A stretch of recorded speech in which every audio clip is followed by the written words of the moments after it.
Hello, everyone, and welcome to my world. And this week's making a tier list video, and this time we will be able to do a full tier list video without having to do some obvious padding to get it to a podcast esque length. This week's subject is the wrestlers of ECW, the ECW, a promotion that began its life as what Tri-State Wrestling, then Eastern Championship Wrestling, then Extreme Championship Wrestling, a company that is could basically be single-handedly pointed to as presenting a product that has led to the downfall of professional wrestling as a whole in terms of wrestlers not knowing how to use in-ring psychology, putting their bodies on the line needlessly, and with storylines that were extremely questionable, some memorable, but some particularly very, very questionable, to say the least. This tier list does group a few individuals together, and it is missing some key individuals, I do believe, because if some people are mentioned and others are not. But again, I didn't come up with this tier list here, so let's just cut over to here. Helps if I put the display capture on, don't you know? Again, single take Fred. That's what we do here. So these are the performers associated with ECW that is on the tier list in question. This one was made by One Noid One. So this is who we're blaming for the selection of superstars here. We're going S A B C D F, and believe me, there are going to be there are going to be a few more than a few down in this territory here, and some are going to be not getting up here that some people think they should. And we're going to start off with Cactus Jack Mick Foley, who had a couple of stints in there. He had some great promos, not really any memorable matches that I can recall as something stuff to stand out, but his promo work is what stands out. Him spitting on the ECW title. And I take that back on the matches because he had a few matches with Sabu, which I think maybe one of them is on the WWE network, but it's been years since I went through what was on there and whatnot. But all in well, for all intents and purposes, Cactus Jack in ECW was kind of like a mid-level attraction. He was the garnish being added because he wasn't really a permanent star there. So we're gonna go B tier. Other people say, "Oh, his promos put him automatically S tier." No, because he wasn't there long enough, and he didn't really contribute long term. Rhino burst on the scene. What was it? Late 98, 99, basically was the rookie monster. Had a great, was booked very strongly. Looked like a beast. He was built like a fucking tank. There was no question. Is like when Rhino came out in ECW, you know somebody was going to get fucked up, and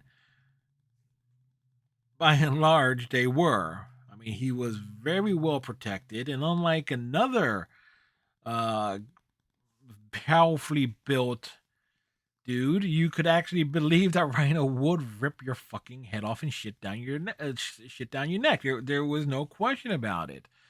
He his only knock about him is like not the strongest promo, but in 2000 in like 90 when he burst came in like 99 and 2000, you could count on Rhino to be like a major player. Controversial choice here, pick here is Mike Awesome. Incredible athlete, really, not a great promo, injury prone, but he had two stints in ECW. One in the early days, like under the I think it was Eastern Championship Wrestling banner, and then he makes that return in 1999, and he's there for little under a year before he jumps to WCW because let's face it, Paul Heyman, one of the worst wrestling promoter or wrestling promotion owners in all of history in terms of paying the talent. Um, so with that said, based on it because also Mike Awesome had some great matches with Masato Tanaka. His title defense against Spike Dudley is quite good, actually. Very one sided because Spike Dudley will bump his ass off for anyone. But I'm gonna put Awesome in B tier. And do I personally care that he walked out, he jumped to WCW and everything? No, I don't care because he was he had a very valid reason to.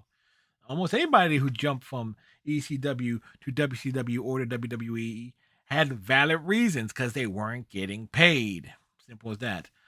Masato Tanaka, on the other hand, I can safely say this: I'm not going B tier; it's automatic C tier because he kind of came in as like a package deal with Mike Awesome. And when Awesome left, there was really no real reason for Masato Tanaka to be utilized because that was the feud. They had legendary battles in Japan. There was a reason why at the first WWE produced ECW One Night Stand that they had Masato Tanaka versus Mike Awesome because that was a match that always delivered no matter what. Um, their match at Heatwave, what was it? Were they on Heatwave 98? I believe so. Was Heatwave 98, which basically was the basis of the ECW One Night Stand card in '05 for all intents and purposes, including match order, um, is an incredible affair in terms of just seeing two guys just beat the crap out of each other. So, but still, Masato Tanaka is kind of like a special track, and he's very linked with Mike Awesome, but without Awesome, Tanaka was kind of like there. I think he had a couple of coffee as being Tommy Dreamer's tag partner and teaming with Balls Mahoney, but that's another thing there. Jerry Lynn, the new effing show, as the internal rival for Rob Van Dam. Uh, Jerry Lynn definitely is a pioneer for a lot of what's wrong in modern wrestling in terms of no selling, high risk, no psychology wrestling. He is a pioneer in that regard. In terms of what he did in ECW, did he have great matches? Yes. Were they all basically the same match, particularly against Rob Van Dam? Absolutely yes. But not really. Promo work kind of weird. He would go into this like that metal voice every so often. I mean, but it's like B tier. Like got great matches and everything, but not the great promo. Not someone I would say you can build a promotion around either. But he's a great like piece to have. Chris Jericho, he was there for more than a cup of coffee. He was there for like lunch and it stayed to about dinner. If one wants to point out Jericho's thing there, I think I'm not sure. I can't remember exactly. Did he win the ECW TV title? He may have, or he challenged for it. I can't quite remember that. Okay, matches. Just he was there, but nothing memorable. So D tier. Chris Candido, particularly as part of the Triple Threat. As a tag team with Lance Storm as partners who cannot get along was certainly entertaining. Uh, Definitely served as a nice foil. I like his rivalry with Lance Storm kind of is what defines him for me. But he could be a bit of a goof and definitely showed more of a personality of a natural personality than he ever did during his time in the WWF. I'm not too familiar with what he did in Smoky Mountain Wrestling, but Candido's like a solid guy. He's like solid B tier. Bam Bam Bigelow, like the first major superstar from the big two to come down to ECW after he was fired from the WWF, really gave him like a big star, like a big presence when ECW was really finding its identity in '95 and going into '96 and '97. Bam Bam being as part of the triple threat, really important, and he played a bigger part in things than Foley did, so A tier.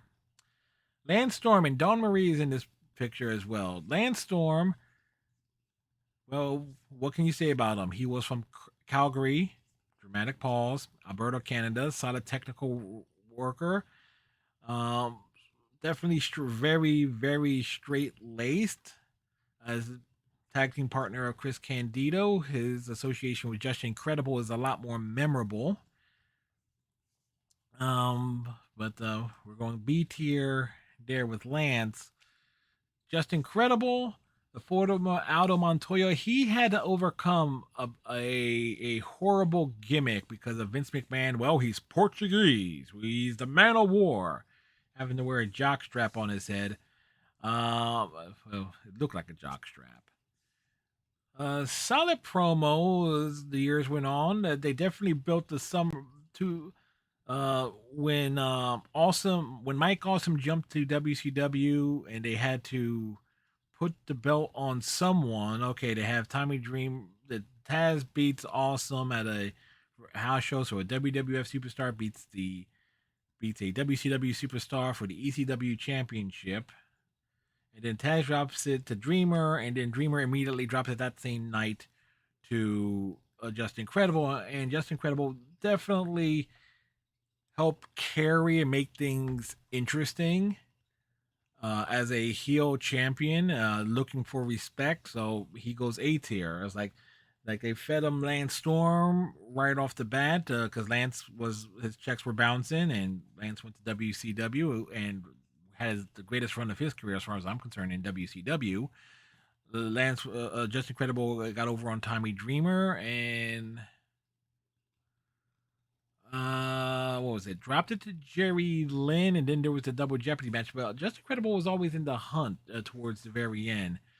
It's just too bad that when he went to the WWE, he wasn't really giving a chance other than being in that horrible X Factor stable with Sean Waltman, X Pac, and Albert. New Jack, horrible wrestler, very entertaining promo.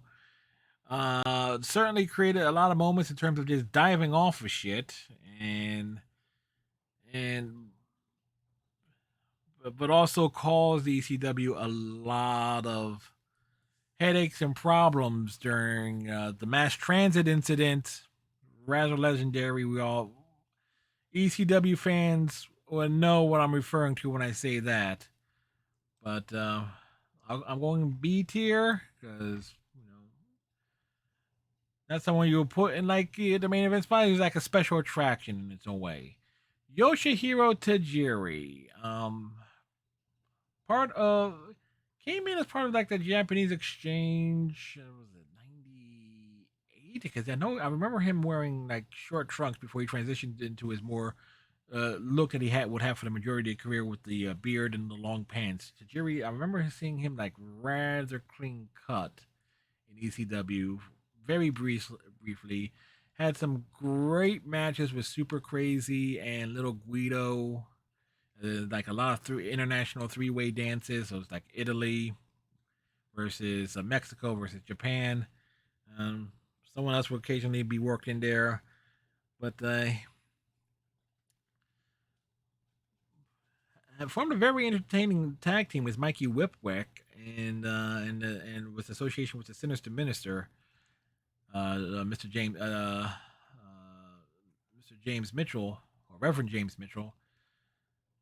We're going C tier there. Dean Malenko. I think if memory serves me right, he was part of like a version of the Triple Threat for a hot minute. TV champion, possibly. I don't quite remember that. I think he also teamed with his brother Joe Malenko on a show on an ECW super card, but I can't quite remember that. But he was there, fine technical wrestler, but really no impact. And people are going to say, "What that farewell match with Eddie Guerrero?" Yeah, that doesn't mean shit to me. So it's like he was there. What can you say? Eddie Guerrero, essentially the same thing as Dean Malenko. He was there. Had some good to great matches. That match with Dean Malenko, absolutely legendary. Is not going to put him up high. He wasn't there long enough. It's like they they were both they both went to WCW around the same time. Rey Mysterio, okay, the luchador invasion and everything, all fine and good and everything, but wasn't really there long enough, like long term. Psychosis, same thing. Like a lot of these guys who was like there before they went to WCW, because technically these are all, traditionally speaking, these are all WCW guys. It was like ECW was like a pit stop for them, because all of them will gain world renowned recognition in WCW. You can argue with, oh, were they utilized well or whatnot. Dean Malenko was, Eddie Guerrero was, Jarrett. They all got utilized fairly well too for the positions that they were in. They were not there to be main event stars. They were there to, help have their place in the card. Now, down the line, as guys got older, guys left, maybe they could have moved up or whatnot, but hey, that's a different thing there. They were unhappy. They went to the WWE, particularly these three. Mysterio and Psychosis were kind of like in WCW to the very end. So, Public Enemy, without question, one of the argue the first major act to leave ECW to go to WCW smartly. They were very important in terms of getting the style of ECW over in terms of like hardcore matches. They always had like the table spots and everything. They go there, very entertaining. They had some great promos. If you watch at the like the 94 95 ECW hardcore TVs, you'll find a lot of promos from the Public Enemy, and they hold up. In the uh, two white guys embracing the hip hop culture. There's a fine little trope there. Steve Carino, I don't even have to think about this one. A tier.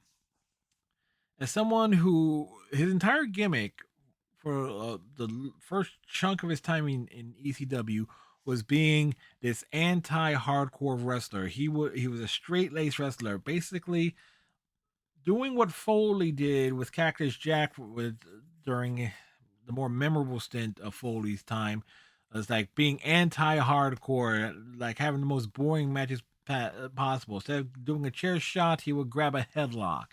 That really defines Steve Carino. And as time went on, his character would evolve. He would toughen up. He would have some of the most bloody matches in ECW's history. I mean, his forehead looks like a freaking travel atlas map with how gashed up it is.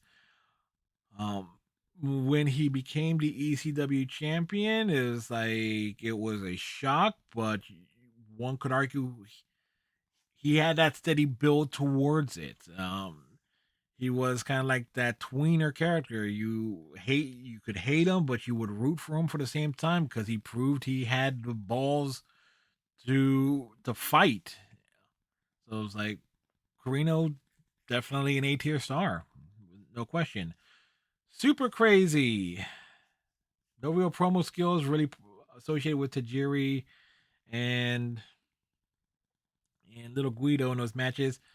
Uh, so he was kind of like a one note thing. It's like, oh, he was mostly for having matches with Tajiri, mostly having matches with Little Guido. Occasionally, Mikey Whipwreck or something. They would put him in different different combinations of matches, but he won the ECW title and had a run with the tag titles as well with Tajiri. It's kind of like a substitute for Whipwreck, but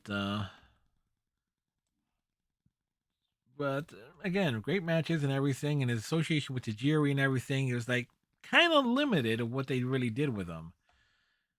The Blue War Order as a group, and this is kind of like an unfair thing here because I would put Dancing Stevie Richards, Swinging Stevie Richards, whatever it is you want to call him based on his numerous nicknames. I would easily put him B tier. Blue Meanie and Nova would be C tier. But if judging, it's here, they're listed as a group. The BWO was a parody of the NWO, was a big part of Stevie Richards, breaking away from Raven and getting a surprise main event push. People may forget that on the first ECW pay per view, uh, the main event to determine who faces Raven right after the match was Stevie Richards versus Sandman versus Terry Funk. And Richards held his own. Unfortunately, he gets injured in that, and that kind. Wait, was that the match he got his neck got fucked up? I think it was. But before that, he had a long stint as being Raven's lackey. Everything was building up into that eventual split. It's like solid B tier. Stevie didn't really get the chance to prove himself in the main events and would never get that chance for the rest of his career. Blue Meanie, very entertaining, and Nova, fine wrestler and everything here, but it's going B tier mostly for Stevie Richards. If there was like a B minus, it will be if have it average it out, it's like a high B in two C's. So it's like it'll be like a B minus. Steve Austin there for again another pit stop in between when he got fired rightfully from WCW and before going to the WWF. ECW, one could say, is where he found himself. But outside of his promos, where he basically bitched about Eric Bischoff, and how he wasn't pushed up the card and everything, it's like his time in ECW. It's like he's known for this a couple of promos, and he had like what one title match against Mikey Whipwreck, and that's about it. It's like really nothing. I can't justify. I can't put him up higher. Not when over people that were there for a more significant period of time. At least Foley was there for a lot longer than Austin, and delivered at least in a longer stretch of time. Spike Dudley, LSD, Little Spike Dudley, the runt of the litter. He would bump his ass. He bumped his ass off for everyone, getting thrown into the crowd, and for crowd doing basically everything. The crowd surfing spot. Um,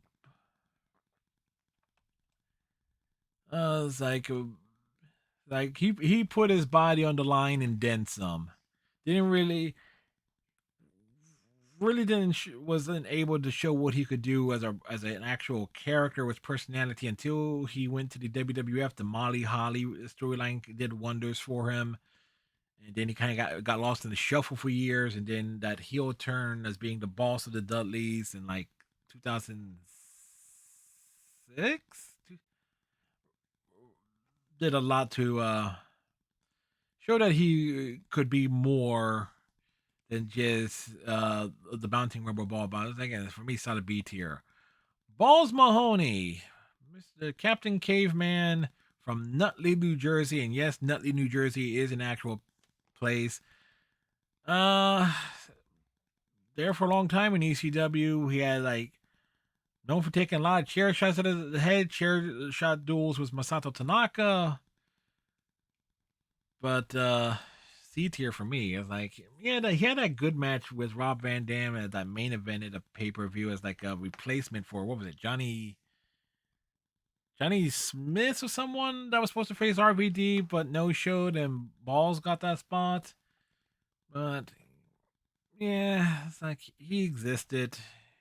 Like the big thing here is like he had his theme song was a cover of ACDC's Big Balls, and his entrance was kind of cool for that.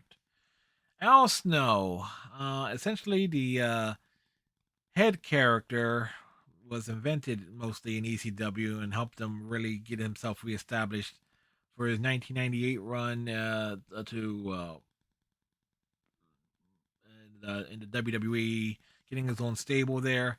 But much like Austin, Psychosis, Mysterio, Guerrero, Malenko, and Jericho, he was there for. He was basically passing through. In Snow's case, it's basically between stints of the WWF. I mean, if we're including these guys here, shouldn't we include Brackus as well? Like, if you don't know who Brackus is, Brackus was a big, powerful German dude.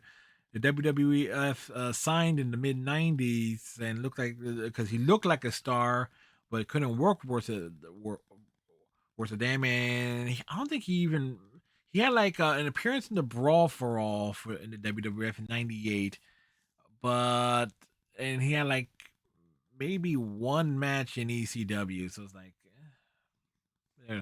I mean, Snow was there for a little bit of time, but not a long time, and it's like not enough to really establish himself to even consider putting up here.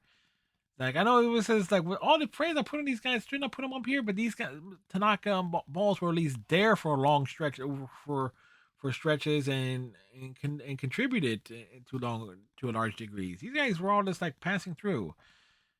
Tommy Dreamer, you could argue the heart and soul of ECW, automatic S tier, and he certainly put his body on the line, considering a lot of the stupid stuff that he said in over the past couple years. Goes to show he probably has some brain damage. But Tommy Dreamer S tier, his feud with Raven is legendary and outright. He really helped cement the Dudley Boys as being the most vile villainous tag team in all of professional wrestling. He helped get Steve Corino over. Dreamer created a lot of stars, without question. He was also a major because he was feuding with Raven, and Cactus Jack was associated with Raven. You had that nice little. Uh, he had that interaction with Foley to a large degree. Um, so Dreamer is like the guy who was there. Pit Bulls. Arguably one of ECW's greatest tag team. No, that's not the Pit Bulls. That's the Eliminators. Excuse me. That's Perry Saturn and John Coronis. The Pit Bulls even on here? The Pit Bulls aren't even on here. I said the if I was gonna go Pit Bulls I would obviously B tier. The Eliminators, uh, good tag team. Perry Saturn was certainly the carrier of that team. They were there for a long stretch, so unlike what I can say about a lot of these guys that went to WCW, Saturn was at least in the ECW for a long stretch. But John Cronus without Saturn was kind of like a dud.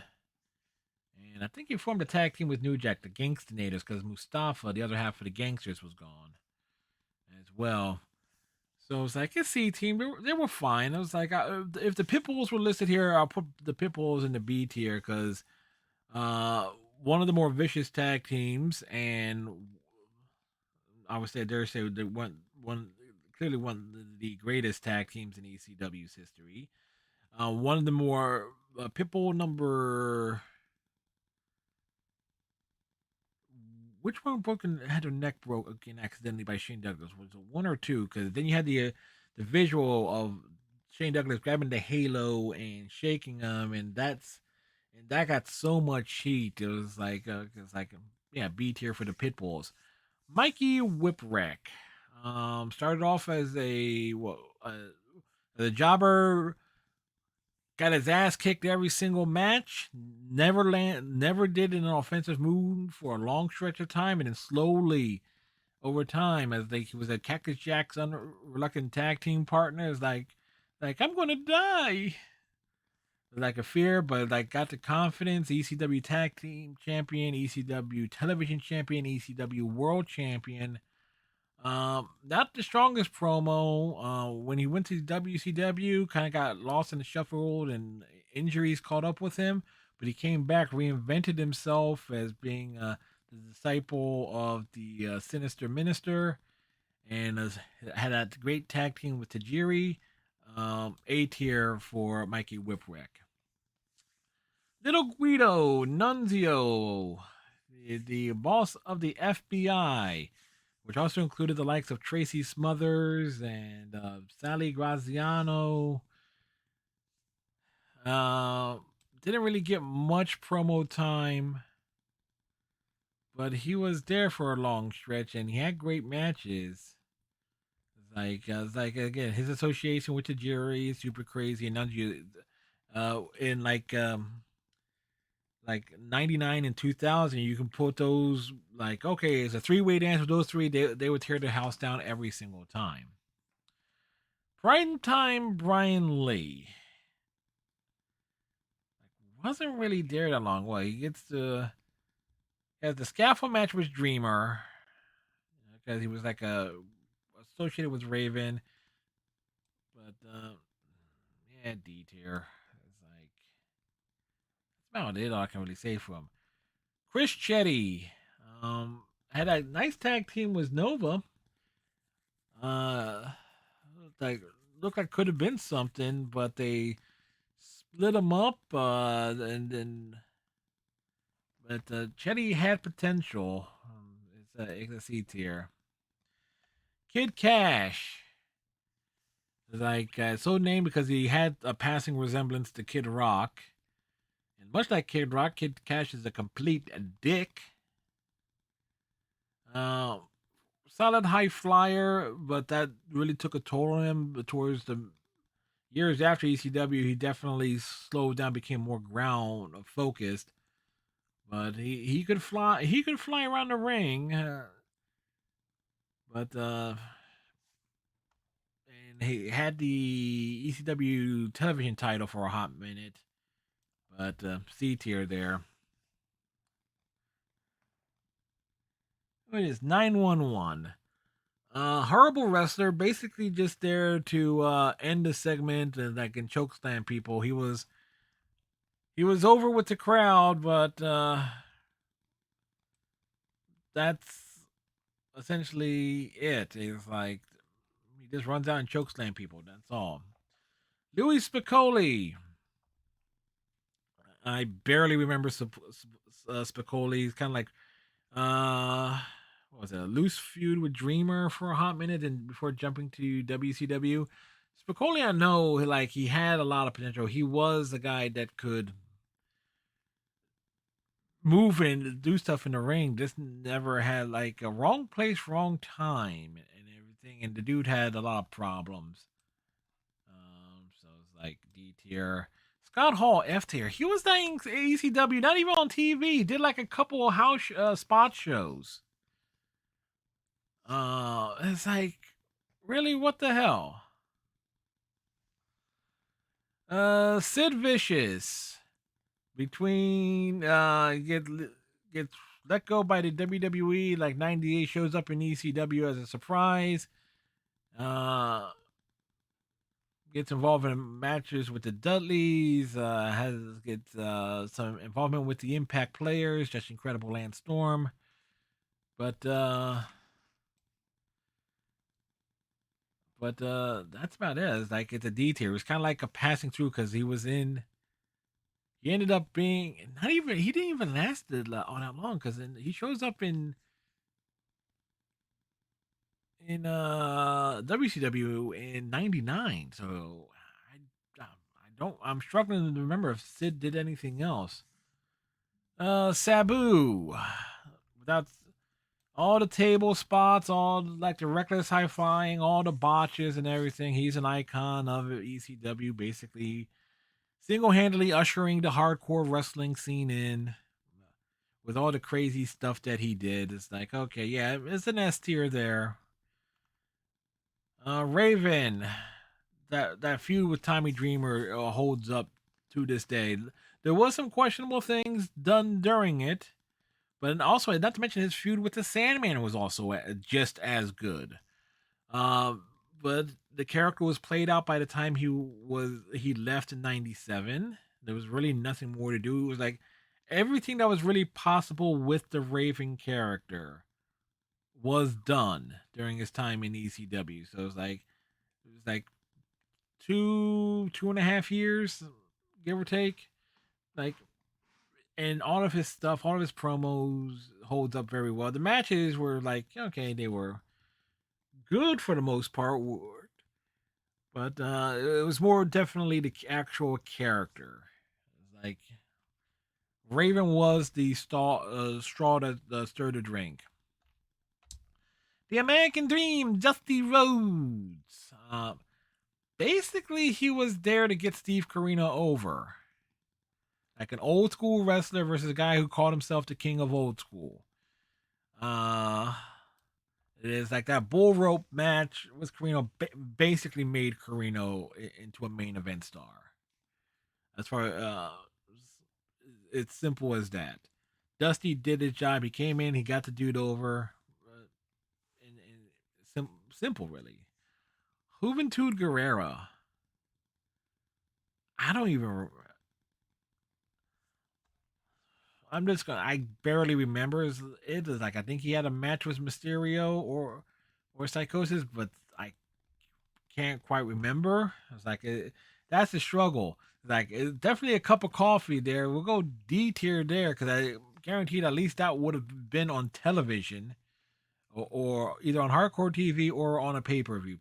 I don't think even a pay per view, definitely, or at least a super card.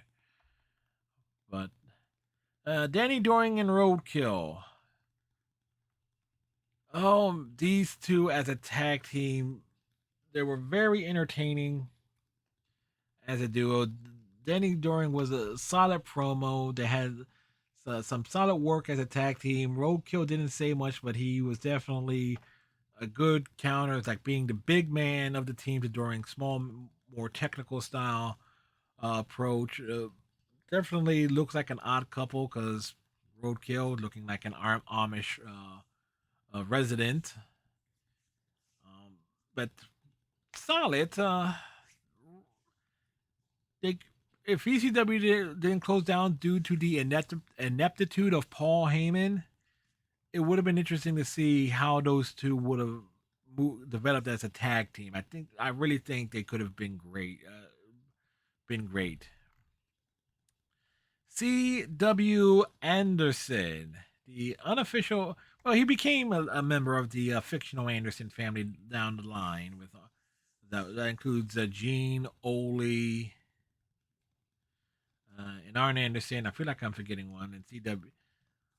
Uh, he was there, part of that 2000 roster. He had that I Quit match with Tommy Dreamer. Was stuck in in that new Dangerous Alliance stable. It was basically cannon fodder. But he looked like he could have he could have been something more. But like he was solid for what he was at the time in the role that he was in. Like Tony Mamaluke, same thing. He was like he came from WCW. It was like he was like a manager for the Mamalukes for like a couple of weeks and let go. Shows up in ECW, becomes a tag team partner of Little Guido. They win the tag titles, and Tony Mamaluke was definitely someone who could have been something. It's like it would have been interesting to see how he if he would have gotten a chance because he didn't get a chance in with WWE, and I think he maybe had like a couple of matches in TNA. But a guy who he could bump, he could work. With Little Guido is like definitely a solid technical tag team. But and he could talk a little bit too. But unfortunately, he just has that real small sample size of basically mid late 2000, and that's essentially it. Axel Rotten. Here's a guy who had like several stints in ECW, but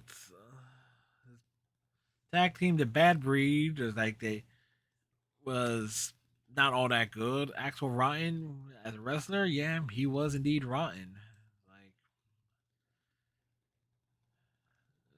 Like uh, he did form a tag team with Balls Mahoney, but F tier there. Conan, automatic F tier. He had like one, maybe two matches. I remember one like where he just destroys a guy in like 30 seconds or something, and that's about it. But he wasn't really there, and he didn't really make an impact. It's like and didn't exactly have a great match, at least to my recollection. Like I just remember a very short match on either an ECW pay per view or a super card, and that's about it. Brian Pillman. great promo work. A lot of it definitely fed his loose cannon character. Um, but couldn't really work because his time in ECW is right after he fucked up, his ankle got fucked up in that car crash. For the former Hakushi, was it Jinsei Shinseki, Shinzeki or something to that effect? I recognize him as Hakushi, and I only know him from one match, and that was Heatwave '98 teaming with Hayabusa against Rob Van Dam and Sabu. And it was a good match, but like he wasn't exactly there. More than it. I mean, like I vaguely remember Juventud Guerrero, a match, maybe a couple matches. I know definitely for a fact, Jinsei Shiseki was just there for one match only.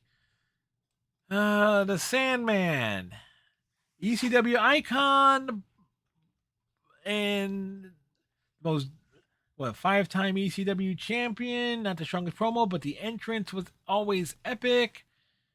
S tier, his feud with Raven definitely caught a lot of late night viewers, channel changers. Raven turns his son and wife against him.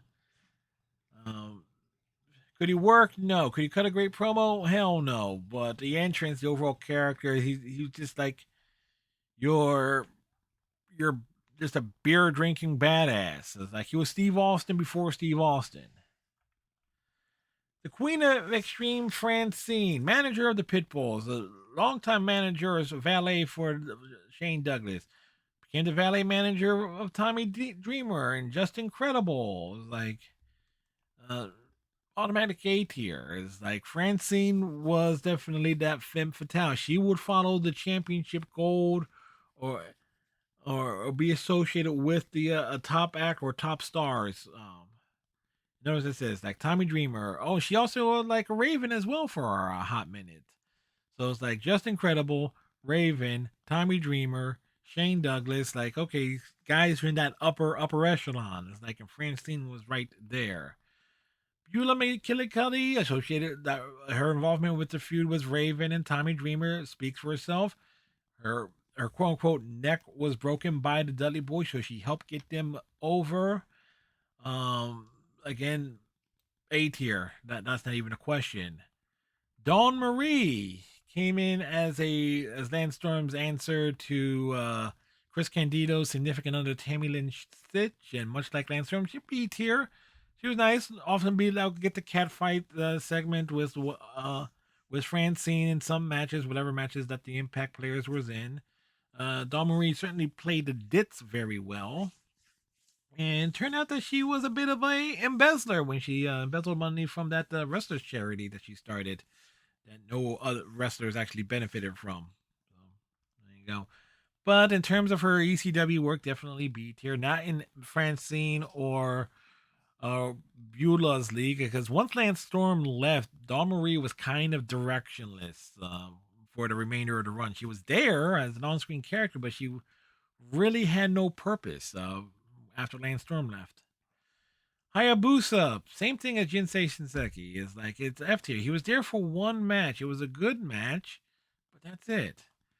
Miss Congeniality and was it Angelica, the future leader, valet for Danny Doring and Roadkill, and I think involved in a segment where she paddled somebody's ass. That was no, it was Tammy Cinch's ass. That's who it was. But F tier. Like she was there. She wasn't there to cut a promo or anything. She was just there as a valet for Danny Doring and Roadkill, and that only lasted like a couple of months. But she didn't do anything memorable beyond the paddle spot. Jazz, B tier. She would the ECW did not have a women's division, so she was wrestling the guys. So it was like a Jason Sensation was often her opponent. I think she had. I know she had. Was it only just Jason that she wrestled? I could have sworn she had run-ins with other guys. I think she had a match with Chris Chetty after he turned heel.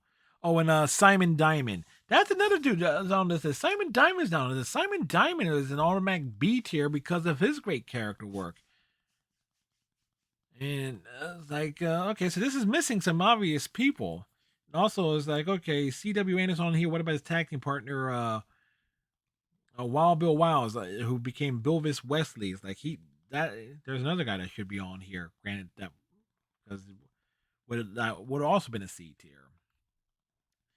Woman, Nancy Sullivan, for time in ECW, manager of Shane Douglas for a hot minute, manager of the Sandman for a long stretch of time, particularly, and that's about it. That's all I can really remember. Is like, but nothing beyond that. So yeah, she had some solid promos, but really she was with folks who didn't really need her as a mouthpiece because she could talk. But I know for a fact this is Tammy Lynn Sitch, aka Sunny. I don't even need to see the face to recognize it, folks. Yes, you can tell I'm 40. It's like, oh, I can recognize Sunny on sight.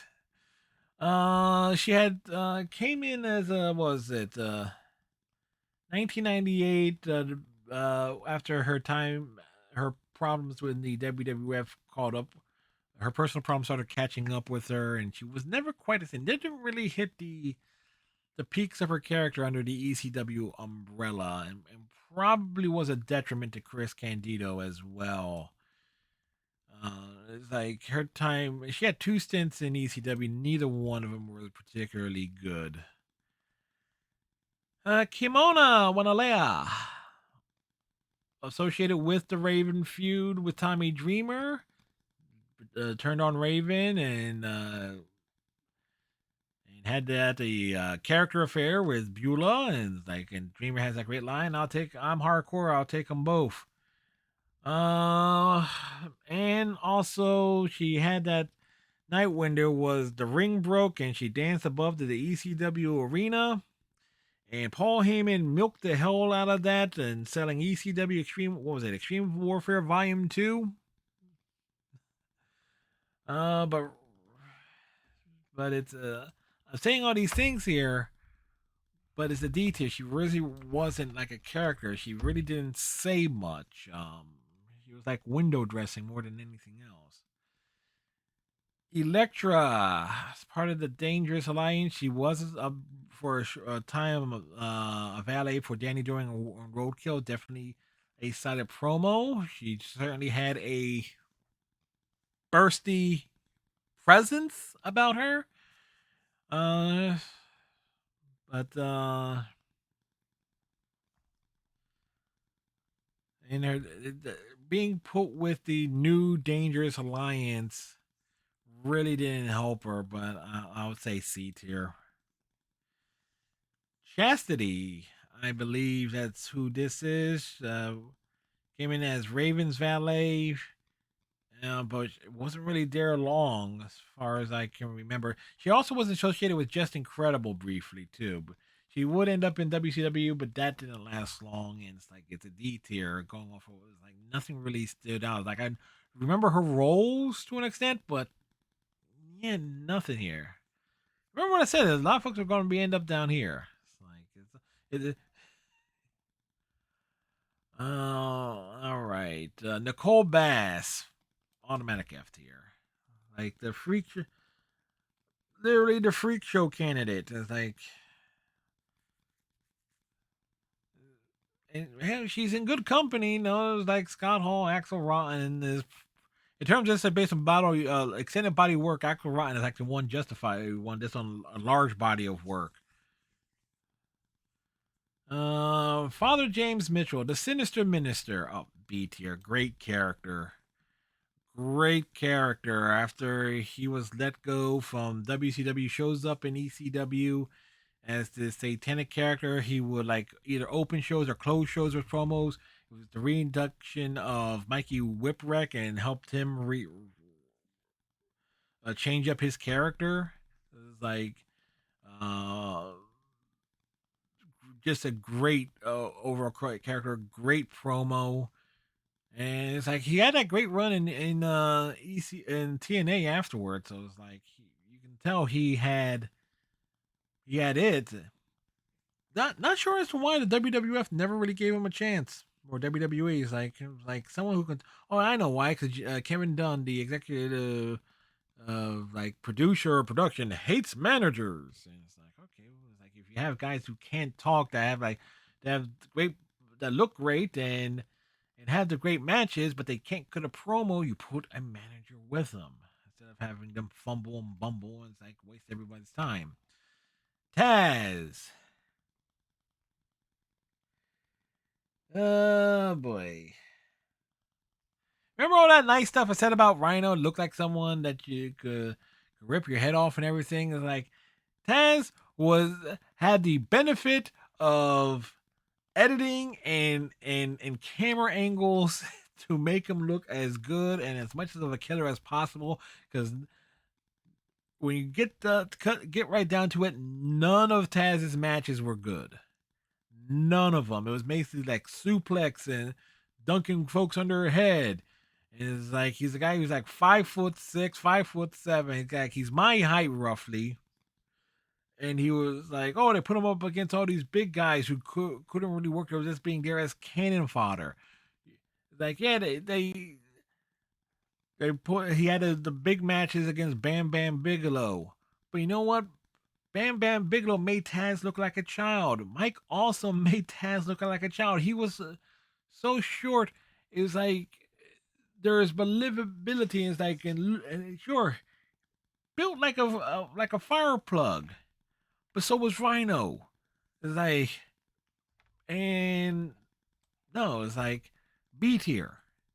It's like Taz was a B tier wrestler. He just had the benefit of being the prototype of what Rhino would be. That's about it. Rhino is Taz, but better. Joey Styles as a character, C tier. As a play by play man, C tier because he was heavily produced. Everything because there was a big difference between what Joey Styles did on terms of uh doing commentary on and play by play on recorded matches, stuff that was filmed, versus him doing live play by play. There was a huge difference there. And there another name that I'm thinking of that was missing from here is Joe Gertner, who in even to an extent Cyrus. It's like Gertner would have gone B and Cyrus would have gone C tier, but Joey Styles is C, is just C tier. It's like if judging if one was just to go based on how heavily produced the syndicated live to tape things were, like him just commentating on canned footage, great. On live action stuff happening in the moment, awful. So it's like B based on it's like on the pre-recorded stuff, and D on live, so it averages out to a C. Paul Heyman, terrible businessman.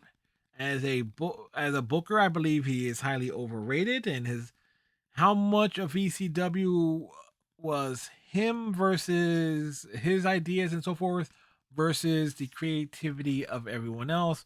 Because every shoot interview I've ever heard indicated that Raven had full autonomy, like full control over his storylines, and basically laid out every damn thing. Um, it's like Heyman wasn't really producing promos. Like he would keep folks late, not pay him and everything. So based on all that, Paul Heyman, fuck you, you get an F.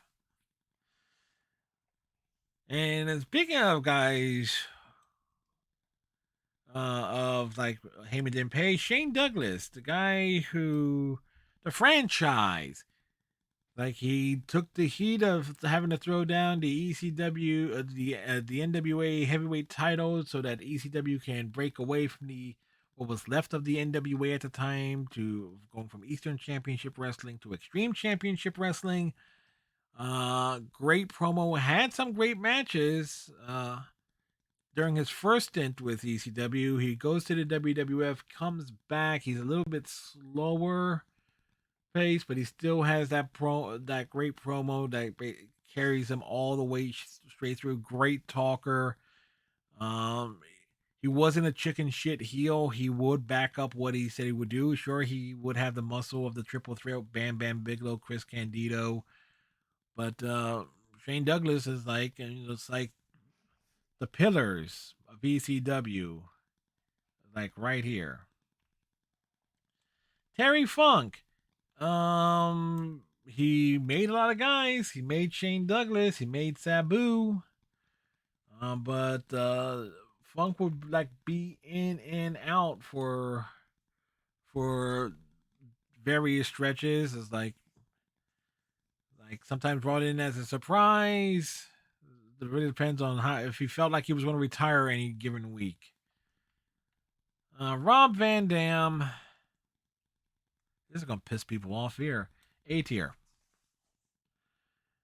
Uh, when is I can't justify him being put up in the S tier because Rob Van Dam, sure, he was the show stealer, but and he had like some solid promos and everything, but it's kind of like the same match over and over again, and he didn't really have a story of any given point in time. It's like he was the ECW television champion. He would defend it against everybody. Have a great match. Hurrah!